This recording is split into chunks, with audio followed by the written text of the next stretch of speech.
Tú das, la vida te da. El voluntariado llegó a mi vida y me dio la fuerza de llegar a donde estoy. Qué bonito cómo el voluntariado te conecta, te hace crecer y te da como esas ganas de creer que la sociedad se puede cambiar. Hola, buenas tardes. El día de hoy nos encontramos con el padre Arturo Peraza, rector de la Universidad Católica Andrés Bello, y vamos a compartir con ustedes una conversación sobre el voluntariado como herramienta complementaria para los estudios universitarios. Bienvenido, padre. Gracias, un placer poder estar junto con ustedes y bueno, efectivamente vamos a hablar de este elemento que es fundamental en todo proceso de formación, que tiene que ver con cómo generar una persona humana, pues la formación no es solamente el conjunto de conocimientos que tienes en la cabeza, que es un conjunto de informaciones. Si eso no sirve para alguien y para algo, entonces la formación queda como pasmada, porque en definitiva es como una semilla que no da fruto. Correcto, padre. Nosotros estábamos pues pensando orientar esto un poco hacia por qué es importante el voluntariado para los jóvenes que todavía no han entrado a la universidad. ¿Por qué sería ideal que estos jóvenes pues tuviesen en cuenta empezar desde ya a hacer voluntariado en sus bachilleratos, en sus comunidades, y qué beneficios pues les puede traer esto a corto y largo plazo? Sí, a ver, yo creo que primero el voluntariado va a desarrollar en las personas que se vinculan a él de alguna u otra manera un conjunto de habilidades que te van a servir a lo largo de la vida, no solo en la universidad, te van a servir a lo largo de la vida. Porque ¿qué pasa cuando uno se mete como voluntario? De alguna u otra manera uno aprende la habilidad de primero empatizar con situaciones que a uno le son ajenas, porque no es tu familia, no es tu gente directamente, es otra gente, pero tú empiezas a darte cuenta de las cosas que están ocurriendo en tu comunidad, de las cosas que duelen, de las cosas que no están funcionando bien, quizás además ves circunstancias de otras personas que incluso pueden estar peor que tú y a veces nosotros estamos mal, pero cuando descubrimos que alguien puede estar peor que yo, de alguna u otra manera, en vez de eso hundirnos, nos da como muchísima fuerza. Entonces este tema de la empatía es una habilidad muy, muy importante en la vida porque la vas a usar para muchísimas cosas. Un segundo aspecto que desarrolla el voluntariado va a ser la capacidad de liderazgo. Y eso significa que desde la empatía empiezan a salir un conjunto de propuestas, acciones, empiezas tú a generar un movimiento junto con otros que permite que tú desarrolles esa habilidad que llamamos liderazgo. Esta va a ser muy necesaria para cualquier trabajo que vayas a desarrollar en la vida, cualquier acción que vayas a desarrollar en la vida. Nosotros cuando pensamos en líderes, a veces pensamos como ya en los grandes personajes hechos en el deporte, en el arte o en la política o en la economía. Y yo creo que los liderazgos se construyen en pequeños, se construyen en las comunidades, la gente te empieza a escuchar por lo que tú haces, porque no es simplemente que uno llegue y dice una cosa. Si yo no estoy trabajando, si yo no estoy labrando algo, si yo no estoy algo haciendo a favor de la gente, la verdad es que yo no tengo autoridad al final para decir cosas y para efectivamente tener una opinión centrada. Cuando uno se mete en medio de la realidad, empatiza y hace cosas, eso te da una voz. Y yo diría, tercera cosa que se desarrolla el voluntariado, un sentido de ciudadanía. Es decir, el hecho de que tú te sientes parte de tu comunidad, parte de la realidad de lo que está ocurriendo y de alguna u otra manera empiezas a aportar. Eso es lo que te hace ciudadano. Cuando uno es voluntario, uno ejerce ciudadanía en los términos de actividad. Se mete, participa, opina y normalmente tiene una vocería. Y esa vocería va a ser muy importante porque esa misma ciudadanía probablemente te la va a pedir la vida, por ejemplo, en la universidad, a través de las múltiples maneras de organizaciones que tienen las universidades, ya sea la representación estudiantil en organizaciones culturales deportivas, para poder incluso pedir una beca en el camino, son cosas y habilidades que tú vas a tener que desarrollar y que tú muestres que tú eres y que tú aportas. Eso le gana a la gente al final del día para ayudarte a ti también. Cuando uno muestra como un abanico de cosas que uno ha hecho y que desarrolla capacidades estamos hablando de empatía, liderazgo y ciudadanía, normalmente lo que produces en quien te escucha es el deseo de ¿y cómo te puedo ayudar a progresar? Entonces, al final, quien ayuda, recibe ayuda. Anteriormente estábamos hablando un poco de su pasado, de lo que fue el bachillerato. ¿Cómo fue el proceso para encontrar ese voluntariado que te hiciera ser voz para otras personas, que te ayudara y que te impulsara a ayudarlos a los demás? ¿Cómo fue esa experiencia? Bueno, me pones en cuentos largos porque además ya tengo alguna edad, pero a ver, primero me quisieras recordar cuando yo estaba en bachillerato, yo participaba en la parroquia, en el grupo juvenil de la parroquia. Me hice catequista, pero no catequista dentro de la parroquia, sino que había una comunidad popular que estaba relativamente cerca de donde yo vivía. Y el párroco me pidió que yo fuera catequista en esa comunidad. Yo vivía en un sector de clase media de Caracas, que es el Marqués. Y al lado había una comunidad popular muy cerca de Petare, que era parte de la parroquia, pero que nadie atendía. Y yo me fui para allá a ser catequista. Y eso me acercó a la gente, no solo a los niños, sino que a través de los niños te acercas a la familia. Eso me ha quedado marcado en la vida, porque siempre he estado en medio de comunidades populares. Y esa enseñanza me dejó a mí muchísimo. Después, cuando yo llegué a la universidad, empecé a participar en otro voluntariado, que fue el voluntariado penitenciario. Es decir, me metí en el mundo carcelario. De hecho, eso hizo que yo fuera jesuita. Es un detonante. Yo no digo la bomba, uno la lleva por dentro, es verdad. Pero bueno, en ese momento que yo estaba empezando a estudiar Derecho, tenía novia, estaba como en otras cosas y chévere, o sea, todo muy bien y me iba muy bien en la carrera.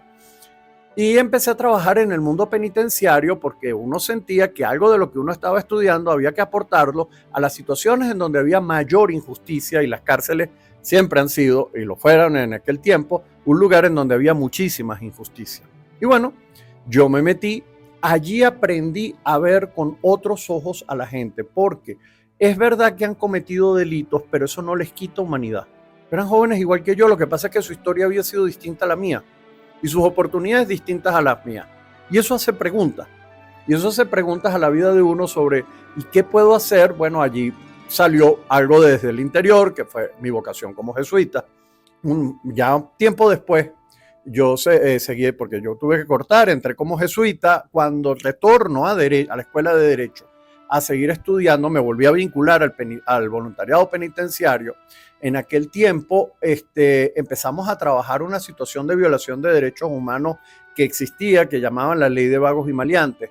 Nosotros levantamos una data completa de eso, y eso me permitió tener como estudiante todavía una primera intervención ante la Comisión Interamericana de Derechos Humanos, y empezar a trabajar en el ámbito de derechos humanos, y que yo como persona empezara a ser un referente en el mundo de derechos humanos. Todavía estábamos empezando en Venezuela sobre esos temas, pero bueno, yo conseguí una beta en la cual tuve trabajo con buena parte del equipo, y todavía buena parte del reconocimiento profesional que tengo está vinculado a eso y a esa experiencia dentro del mundo penitenciario. Porque, insisto, no son solo los libros, yo sabía lo que me estaban enseñando, pero era combinar esos libros con la realidad de esos presos que estaban allí. Y esa combinación es el killer. Y eso te abre una oportunidad hacia adelante de poder decir, hay algo que decir. Recuerdo que uno de mis compañeros voluntarios se fue después a Guasgualito, y entonces él montó unos programas de derecho en donde él explicaba a la gente a través de las radios los derechos que tenían, cómo se resolvían los problemas clásicos de derecho civil, como si fuera clínica. Y ¿en qué terminó esa escena? En que lo que él aprendió con la gente, él lo propuso como un proyecto para Cambridge, en Inglaterra. Le dieron becas, se interesaron. ¿Y por qué se interesaron? Porque en el fondo no es solo la nota, es que tú tienes algo que decir que no tienen otros, y los de Cambridge no tienen la experiencia de una zona campesina venezolana en la cual tú trataste de formar a la gente en el ámbito de derecho, y qué oportunidades pueden generarse a través de esa herramienta. Y ellos decían, yo te puedo dar los libros, pero no te puedo dar la experiencia. Tú traes la experiencia a la universidad se enriquece, tú te enriqueces con nosotros. Y le dieron beca 100%, le dieron estadía 100%, y estudió la maestría en Cambridge. Entonces, vuelvo a insistir, tú das, la vida te da. Esa lógica funciona con muchísima fuerza. ¿Cómo se podría evaluar el impacto del voluntariado en los estudiantes o en las personas? Bueno, como yo decía, en la gente yo creo que desarrolla tu personalidad, desarrolla tus capacidades. El gran ganador de un voluntariado es el voluntario. También gana la gente. O sea, esto siempre es una operación ganar-ganar. Ganamos todos. pero quien más gana sin duda es el voluntario. El voluntario se humaniza, el voluntario adquiere unas condiciones que le permiten efectivamente aprender a trabajar en equipo, aprender a ser solidario, aprender a liderar, aprender a desarrollar ideas innovadoras, porque la realidad te reta y te obliga a salir con cosas que no estaban allí. Entonces, todo eso son capacidades que te van a enriquecer, porque la vida te las va a pedir. Padre, sabemos que la Universidad Católica como tal tiene pues un posicionamiento importante en el área de voluntariado, no solamente con los voluntariados internos de cada escuela, sino también, por ejemplo, con el Centro de Clínica Jurídica y con la Clínica de Psicología. ¿Cómo ha sido esa experiencia desde pues su vivencia como rector en cuanto al impacto que hacen nuestros principales centros de voluntariado en la comunidad de Antímano, y no solamente de Antímano, sino también de todas esas personas de Caracas que vienen a pedir ayuda o a pedir apoyo a la Universidad Católica? Bueno, yo creo que eso nos hace un referente. La universidad tiene como 3 líneas fundamentales. Cuando tú quieres explicar una universidad, cualquiera que ésta sea, tú vas a decir que tiene 3 cosas: docencia, investigación y extensión. ¿Y qué es la extensión? La extensión tiene que ver justamente con esta práctica de cómo nos vinculamos a las comunidades e incluso a otros, porque también son empresas y demás, pero el ámbito de vinculación con las comunidades populares para poder ser una respuesta acertada, que pueda efectivamente transformar las vidas de las personas, es parte de lo que quiere ser la universidad. Y lo tenemos que, gracias a Dios, esta universidad está ubicada al frente de una comunidad popular, como es Antímano, y al lado de otra comunidad popular, como es La Vega. Y esa ubicación creo que nos exige efectivamente pensar toda esta estructura académica de manera tal que pueda ser respuesta para ello. Porque si no, lo que hace es ahondar la división del país, la fractura del país, y en vez de ser un aporte, lo que eres es más bien un camino de retroceso, confrontación. En cambio, en la medida que tendemos puentes, en esa misma medida somos un punto de vínculo y unidad que puede generar oportunidades al país que tenemos que construir hacia el futuro. Eso simboliza la pasarela que tenemos de la universidad al parque social. Creo que somos la única universidad que como construcción tiene un parque social. Tú puedes hablar de que hay universidades que tienen parques tecnológicos, no tenemos un área tecnológica importante desarrollada. Hay gente que tiene parques de otros estilos que los exhiben. Nosotros exhibimos también un parque social. Y es un área en donde atendemos a las comunidades, gente que viene del interior, porque lo de la Clínica Santa Inés, que es buena parte de lo que tenemos en el parque social, atiende a muchísima gente del interior, porque los precios que nosotros tratamos de poner para atender la necesidad de trabajos de imágenes y laboratorios, pues en el fondo son mucho más económicas que incluso centros en el interior y mucho más centros aquí en Caracas. Es una manera de ser una respuesta y somos sostenibles. Nota, hemos mostrado que con precios bajos y bien desarrollada la gestión, nosotros cubrimos el 95% de los costos que se generan en Santa Inés. Y eso significa que no tenemos pérdida. Y podemos mostrar que efectivamente hay maneras de, no tenemos ganancia, pero no tenemos pérdida. Y eso puede mostrar una línea de cómo gestionar centros de salud que efectivamente sean sostenibles y a la vez populares y que atiendan las necesidades de la gente. Este es un tema importante. Y el otro tema tiene que ver justamente con todo el desarrollo que estamos teniendo al lado en el ámbito del voluntariado, en donde las distintas carreras tienen formas de aproximarse, pero lo más importante, desde el segundo semestre, los estudiantes de la Universidad Católica van a las comunidades. Y yo creo que eso, quizás no a todos les gusta, quizás habrá gente que no entienda por qué esta necesidad, pero nosotros pensamos que en la medida en que logramos generar este contacto, esta sensibilización, este modo de tocar la realidad, transformas el liderazgo del país en los distintos ámbitos nuevamente en que piensas el liderazgo. Todo egresado de una universidad y particularmente de esta universidad va a tener vocación de liderazgo en el área económica o en el área jurídica o en el área tecnológica o en el área deportiva. Digo, va a ser alguien porque eso es lo que formamos. Pero si ese líder no tiene sensibilidad social, capacidad de conectar con la realidad, entender lo que pasa y generar soluciones, es un líder negativo. Entonces, ¿para qué estoy formando yo eso? Si esto se llama católico, es porque nosotros tratamos de ser una buena noticia. No, tratamos de ser una razón más de la exclusión social que se repite a lo largo del globo, en donde los mejores están bien y los demás que se entiendan. Bueno, aquí recordando un poco lo que usted estaba diciendo sobre que el voluntario es el quien gana más. ¿Hay una anécdota con algún voluntario que te haya marcado? Dos me vienen a la cabeza.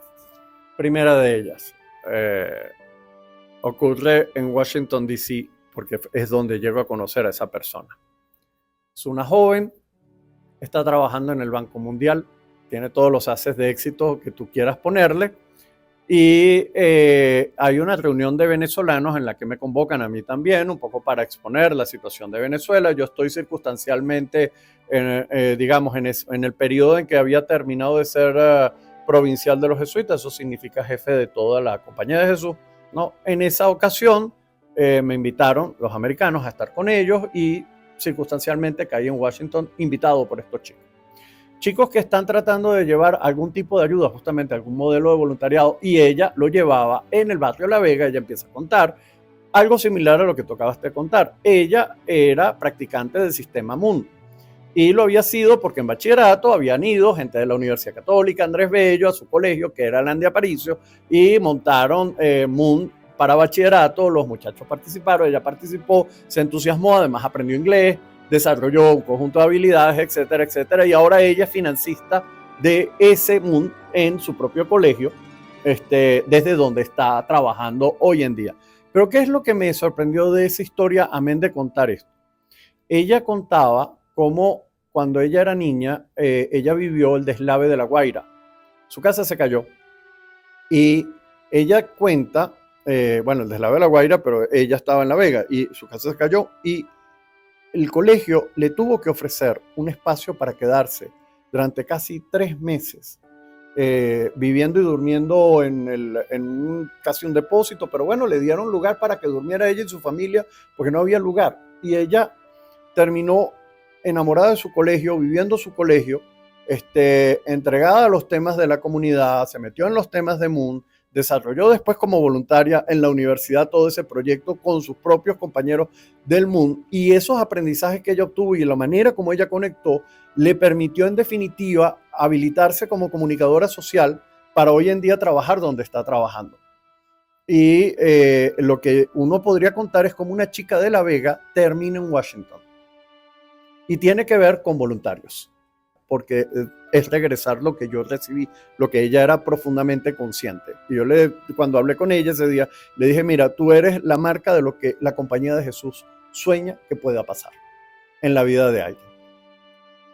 En punto aparte, mi hermano, durante un año se fue, él estudiaba economía, primero de promoción. Cortó la mitad de la carrera, se fue un año a una zona campesina también, a la escuela del Masparro, de Fe y Alegría. Y trabajó un año en esa escuela. Estaba buscando exactamente la misma pregunta: ¿qué quiero ser? ¿Qué puedo ser? Y él consideró que ese espacio aparte y de ayuda podía ayudarlo. Efectivamente, él vuelve a la carrera de economía. De hecho, empieza a trabajar en PDVSA. Pero él había ayudado ese año a construirle un montón de cosas a esa escuela en términos de gestión y administración. Él es economista. PDVSA de la época lo envía a estudiar en Yale, hace un máster, pero ellos le prometen un solo año. Y él ve un máster en Harvard que a él le interesa. Propone, el inglés que él tenía era bueno, suficiente para haber cursado en Yale y haber salido también muy bien en su máster, haber salido casi primero de promoción, pero bueno, el inglés que pide Harvard es más duro y no le había dado tan bien la cosa. Pero llamativamente lo invitan a una entrevista. Y le pregunta al entrevistador en un momento dado de esa entrevista: ¿tú por qué crees que te estamos llamando a entrevista? Entonces dice, bueno, yo entiendo que lo del inglés mío quizás puede ser un límite, pero probé que soy capaz, que soy bueno, las notas de Yale lo prueban, soy primero de promoción en la Universidad Católica, fui primero en la... Y por eso, primeros de promoción tenemos todos los que nos dé la gana. Primeros de promoción que hayan trabajado en una zona campesina latinoamericana, no. Eso era lo que él creía que era menos valioso y resultó ser la clave para volver a estudiar el segundo doctorado. Vuelvo a insistir en la frase que he estado casi como un salmo de responsabilidad. tú das, la vida te da. Bueno, padre, ya veo que recordando un poco lo que dijo de lo del Santinés y que tiene muchas intervenciones dentro de las zonas populares, además de ello de que contribuye también con muchas personas de la comunidad, ¿cuál sería el futuro del voluntariado que más tiene para el futuro la UCAP para ofrecer? Sí, yo creo que, a ver, primero, nosotros necesitamos seguir profundizando en las cátedras de compromiso social. No pienso solamente, y no lo es, de hecho, en la cátedra de liderazgo, ni las cátedras que están conformadas por el servicio comunitario. Y yo creo que necesitamos cátedras en donde cada vez más los docentes vinculen temas de acción social con las temáticas propias que académicamente ellos están abordando. De tal manera que normalmente nace de gente que ha tenido la experiencia de ser voluntario, de vincularse como voluntario, y entonces eso hace que tú a la larga transmitas eso a los estudiantes y los vincules en tu ámbito de evaluación y de trabajos dentro de la universidad.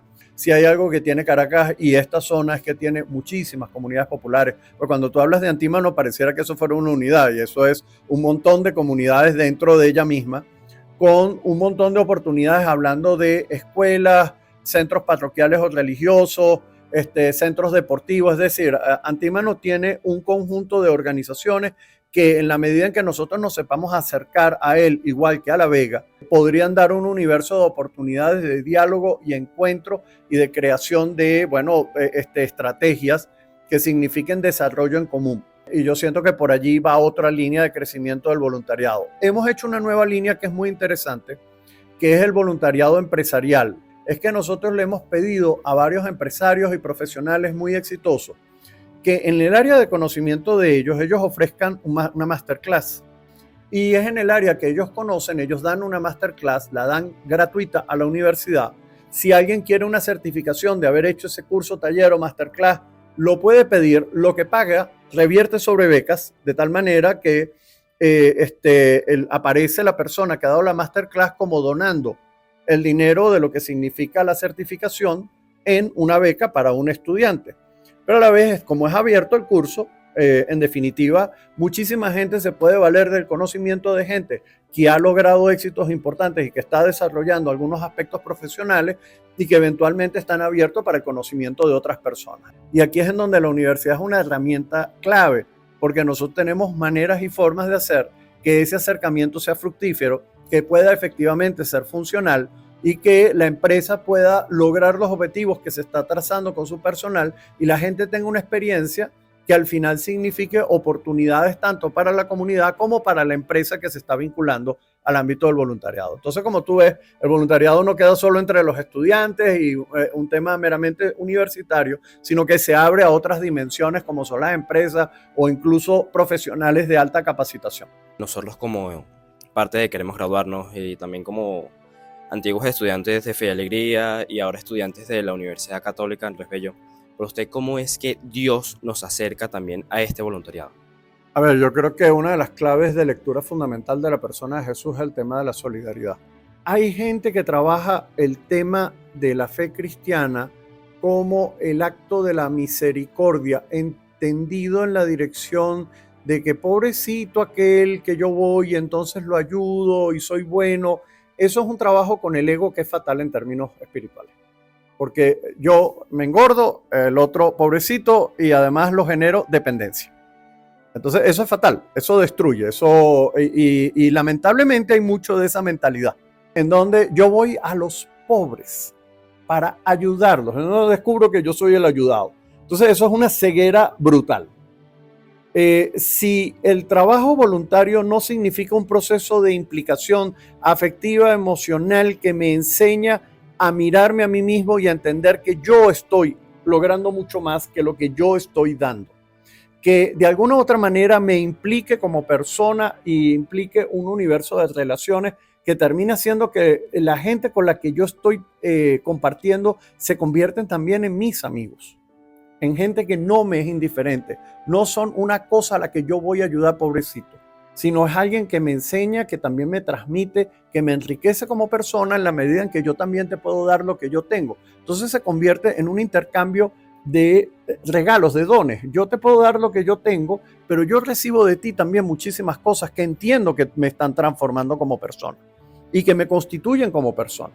En la fe cristiana, este don de mutuos intercambios es lo que después simbolizamos en la idea de la Eucaristía, la mesa compartida en la que todos juntos celebramos la presencia de Dios en la comunidad. Eso que decimos como cristianos se tiene que transformar en la realidad, en esa mesa compartida en donde yo pongo los dones que yo tengo, el otro pone los dones que tiene. Supuestamente el ofertorio debería significar eso. Ofrecemos pan y vino, pero en el fondo cuando uno pone ofrendas, nos ponemos nosotros. Y lo que nosotros decimos en la Eucaristía es, así como el Espíritu Santo transforma este pan y este vino en la persona de Jesús, así también le pedimos que nos transforme a nosotros para constituir como comunidad un ente de solidaridad que puede ayudar y es ayudada.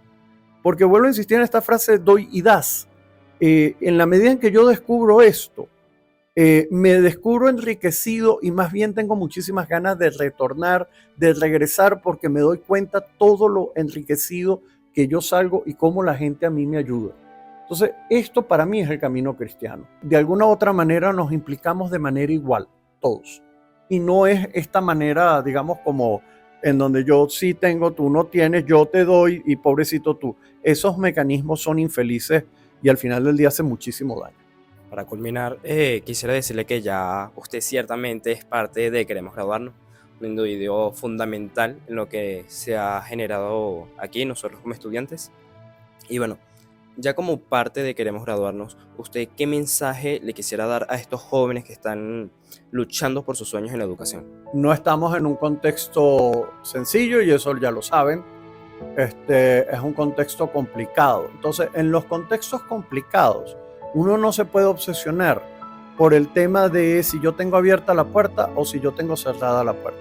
Lo que yo tengo que hacer es preguntarme, ¿dónde hay un espacio en donde yo me pueda abrir una oportunidad? Y en términos educativos yo tengo que entender que hay ventanas, huequitos, espacios chiquitos, espacios grandes, puertas, por donde sea. Yo tengo que lograr formarme y forjarme, porque este momento es tiempo de inversión. Las crisis son momentos en donde yo tengo que entender que tengo que acumular capacidades, porque eso es lo que me va a ayudar a poder perspectivar opciones hacia el futuro.